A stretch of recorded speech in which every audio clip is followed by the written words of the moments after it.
we've seen a lot of movement so far in the NBA this offseason, whether it was LeBron going to the Lakers, Paul George staying with the Thunder, Melo moving to the Rockets. Lots and lots of change around the NBA. So we're going to go through the best starting lineups in all of basketball from 10 to 1. These are not power rankings for the best teams. These are the best starting fives in the NBA. So without further ado, let's go to number 10. And at number 10, we have the Portland Trailblazers. Now, again, we are talking about the top 10 starting lineups. And if you're talking about the top starting lineups in all of basketball, the Trailblazers have to be on that list. They have one of the 5 best point guards in all of basketball, probably one of the 5 or 6 best shooting guards in basketball in CJ McCollum. They have a great guy down low in Yusuf Nurkic, a good coach in Terry Stotts, as well as multiple young pieces on the wing that they can cycle in and out. As of right now, their starting lineup does look like Mo Harkless and Al-Farouq Aminu. However, you will see them tie in Anthony Simmons and Evan Turner and Zach Collins and Caleb Swanigan. But overall, this Blazers lineup did really good work last year. I mean, they were the 3 seed in the West and are returning their entire starting lineup last year. So I don't think that we'll see the Blazers overall be the 3 seed in the West this year. I think they're just a bunch of teams that are better than them. But overall, their starting lineup is great. And any starting lineup that has Damian Lillard and CJ McCollum on it is going to be one of the best units in all of basketball. So we have the Portland Trailblazers coming in here as our number 10 best lineup in the NBA going into this season. All right, let's go to number 9 on our list.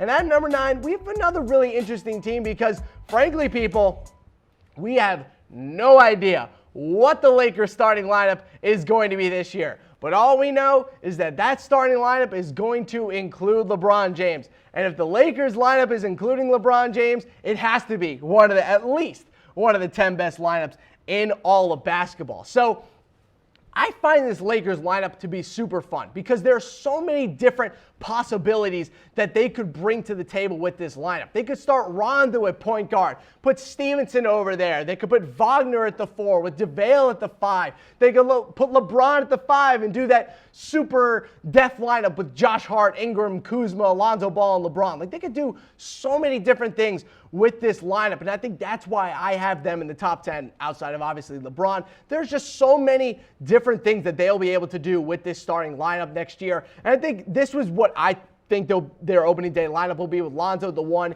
Ingram at the 2, LeBron at the 3, Kuzma at the 4, and JaVale at the 5. That's my starting lineup for the team. I think that's good enough for the top 10, but obviously there's some kinks to work out because there are a lot of new pieces. But for now, I think number 10 for the Lakers is definitely, or number 9, I should say, is a good spot for them, seeing as we just don't know how good this team is actually going to be. I think they'll be pretty good, but again, we still need to wait and see. We got a super chat coming in from Uncle Phil saying, been working doubles, really miss you guys. You know what, Uncle Phil? I miss you too. You and Bray are my 2 favorite viewers here that we have on YouTube. You guys are great. You're always giving us love in the comment section, as well in the comment section of our post videos as well. So thanks, Uncle Phil, for being able to watch today. We missed you. We're happy that you're here. Hopefully you'll be able to catch our MLB trade deadline coverage coming up today at noon. All right, let's keep moving on here for the top lineups in the NBA going into next season. And at number 8, we have the Philadelphia 76ers. Now, I wanted to put them higher, but I just don't think they made enough of an improvement this year for their overall team to warrant a big enough jump on this list. Now, they're still a very good starting lineup. Obviously, still have Ben Simmons. Obviously, still have Joel Embiid. But after that, I mean, the rest of it, like we saw last year, is still kind of shaky. Now, I like J.J. Redick. I think he's a very good 2 guard. I think he's a good fit next to Ben Simmons. But, you know, we saw Robert Covington be very inconsistent on the offensive side of the ball last year. We saw Dario Saric be very inconsistent on both sides of the ball last year. We didn't see them, you know, make a ton of additions to their wings, which is, at least in my opinion, was their biggest need. I mean, the only guy that they got in terms of a wing was Wilson Chandler. I mean, you could say that Zaire Smith is a wing, but, I mean, he's going to probably play the pure 2-guard position like he did in college. He's only 6'3", 6'4", so Wilson Chandler is the only guy that they really added on the wing. They added a bunch of guards who can score, but their overall starting lineup I like. I just still think it's going to be as inconsistent as it was last year. There are going to be times where the 76ers next year, pull off a win streak of 11, 12, maybe 13 games. But there's also going to be times next year where they maybe lose 7, 8, 9 games in a row simply because the whole team is just cold. So until they can prove a little bit more consistency to me, their overall starting lineup still ranks on the bottom half of the top 10 for me. Obviously, still one of the best teams in the NBA, but again, that consistency needs to be shown this year. All right, let's go to number 7 on our list for the best lineups in the NBA. At number 7, I have the Denver Nuggets. I love what the Nuggets are trying to build here. I love the addition of Isaiah Thomas coming off the bench. I like them bringing back Will Barton. He's going to start this year at the small forward spot, or kind of the combo 2-3 wing position. And then they also added Michael Porter Jr. in the draft, who's probably not going to play this year, but even if he doesn't play this year and he plays next year, they got one of the highest potential guys in the draft at the 14th overall pick. That was a great steal, a great pick for the Nuggets, and I think that this starting lineup is going to be one of the best units in all of basketball. Jamal Murray, Gary Harris, Will Barton, Paul Millsap, and Nikola Jokic. This is going to be a fantastic team next year. I'm really excited. They finally got rid of, Wilson Chandler and Kenneth Faried and Darrell Arthur, like all these dudes off the bench who were doing nothing and weren't very good. They got rid of all of them. So now all they have this year are very good scorers, good wing players, and a lot of defensive depth. So I'm excited for what the Denver Nuggets are going to bring to the table this year. I think they're going to be one of the more improved teams that we have in the NBA going into 2018-2019. All right, let's go to our number 6 lineup for this season. And then number 6, I'm lower on this team than a lot of people, and I get that I might get a little bit of hate for this, but I have the Oklahoma City Thunder at only number 6 on the top 10 lineup, simply because, is the lineup all that much better than it was last year? They're bringing back Paul George. They already had Paul George last year. Andre Roberson is returning. That's great, but he's coming off of a pretty debilitating injury, so we don't know if he's going to be the same player right away. They're going to have to fill that power forward spot now that Carmelo Anthony is gone. Are they going to fill it with Patrick Patterson or Jeremy Grant? It's just, after Russell Westbrook and Paul George, it's still very shaky on the offensive side of the ball. And I think that we're going to see a big challenge for Billy Donovan again this year.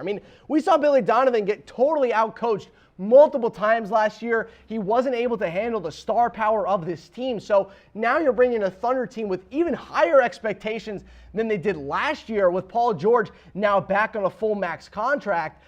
I think the Thunder might fold under the pressure again, but at least for now, they're only number 6 on my overall lineup. There are a lot of teams that have better starting lineups than the Oklahoma City Thunder right now. I know we get attached to the likes of Russell Westbrook and the likes of Paul George, but after that, it's still kind of shaky. So they only come in at number 6 on my list. Let's go to the top 5.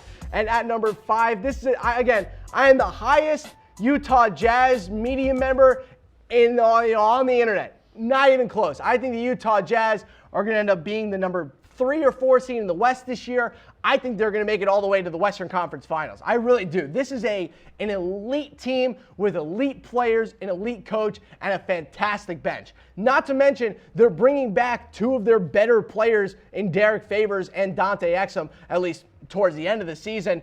Look, this starting lineup is so unique because they have Ricky Rubio along with Rudy Gobert, 2 guys who aren't known for their overall scoring prowess, but are so good at what they do that they simply do not need to score that much. Rudy Gobert is the defensive player of the year. Ricky Rubio is one of the best passers in all of basketball. Don't even get me started on Joe Ingles. Y'all know how much I love Joe Ingles. And then, of course, another year of Donovan Mitchell. Guys, this Jazz team is going to be incredible. This is going to be one of the best teams in all of basketball. I cannot wait to see how improved this Jazz team is, again, with one of the best coaches in basketball in Quinn Snyder. So the Utah Jazz coming in at number 5 for the top 10 lineups that we have in the NBA going into next season. Let's go to number 4. And at number 4, this is when things you could probably, it all starts to really make sense. At number 4, we have the Houston Rockets. Now, the Rockets are so interesting this year. They're such an interesting case because we're not really sure what we're going to get.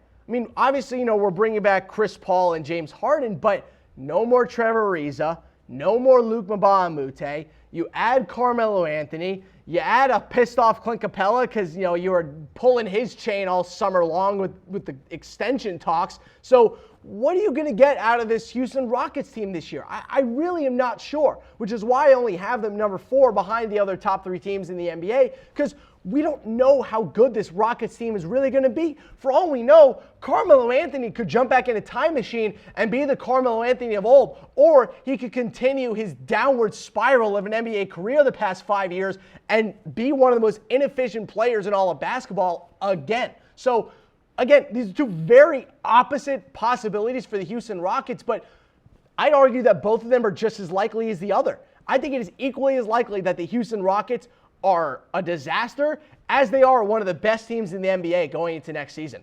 James Harden and Chris Paul is enough to get you probably 50 wins, but do they have enough on this team to get that extra 5 or 6 to get into the top 3 in the West? We'll see. We will see, because the West is a lot tougher this year. But as of right now, the Rockets only at number 4 on my list. Let's go to number 3 for the best lineups in the NBA going into next season. At number 3, we have the Toronto Raptors. Now, I would not have had them in the top 5 if they didn't add DeMar DeRozan. Or excuse me, if they didn't add Kyle Lowry and get rid of DeMar DeRozan. Simply because I know the lineup's good, but look, I kind of agree with Masai Ujiri in saying that, look, they gave them multiple chances, and 3 years in a row, the same thing happened. 3 years in a row, they were one of the best teams in the Eastern Conference. 3 years in a row, they got wiped out of the playoffs by LeBron James. So at some point, you got to change it up. And they changed it up in a way that has maybe the highest upside of any possible move that they could have made. They get Kawhi Leonard, who is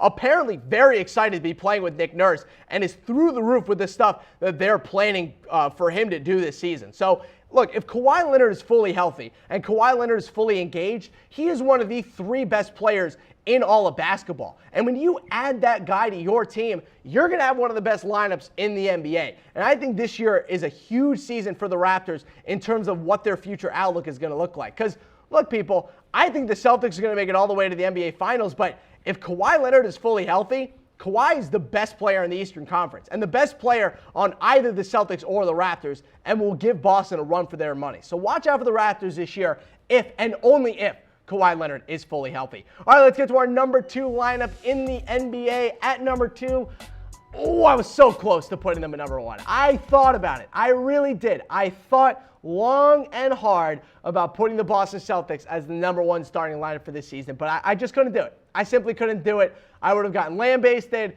I would have gotten roasted. It would have not been pretty. The YouTube comments would have gone all to hell. So I put the Celtics at 2. I did it. All right? I did it. You know, people call me a biased Celtics fan, whatever. I did it. I put the Celtics at 2. And honestly, guys, before the Warriors got DeMarcus Cousins, I think once they got Cousins, it kind of put them over the edge. But before DeMarcus Cousins, I mean, Kyrie Irving, Jaylen Brown, Gordon Hayward, Al Horford, and Jason Tatum might have been a better starting 5 than what the Warriors put out there, simply due to the overall defense that this team played. I mean, this was one of the best defensive teams in all of basketball last year. They're going to be as good next year, if not better. Plus, their offense is going to be better with a full, hopefully, healthy season of Kyrie Irving and Gordon Hayward and another season of development from both Jason Tatum and Jaylen Brown. So this Celtics team is going to be a force to be reckoned with over the next couple of years in the NBA. So don't be surprised if they really start running away. If they really start running away with the Eastern Conference by February when the trade deadline comes around. All right, let's get to our number 1 lineup. Who else is it going to be? Like, you know, it's kind of this, you know, the observation that I came to when I was making this segment. Like, you got to have the Warriors at 1. They have 5 All-Stars. Like, it is literally impossible to put together a better starting lineup than what the Warriors put together. Steph Curry, Klay Thompson, Kevin Durant, Draymond Green, and DeMarcus Cousins. There is nothing better in the NBA than that. The Celtics are kind of close, but it's all based off projections and not actual facts and whether or not it's going to work. We're just hoping it works. But for the Warriors, we know that this Big Four works. And we're sure that when DeMarcus Cousins comes back, he's probably going to work as well. So we have the Warriors as our number 1 lineup in the NBA heading into next season. But that's going to do it for NBA Weekly today. You can follow me on Twitter @SportsTeam for all your NBA news and updates. We're going to put the show on a loop for you guys just in case you missed anything. Make sure to tune in to Chat Sports' live coverage of the MLB trade deadline coming up later. But for now, we'll see ya.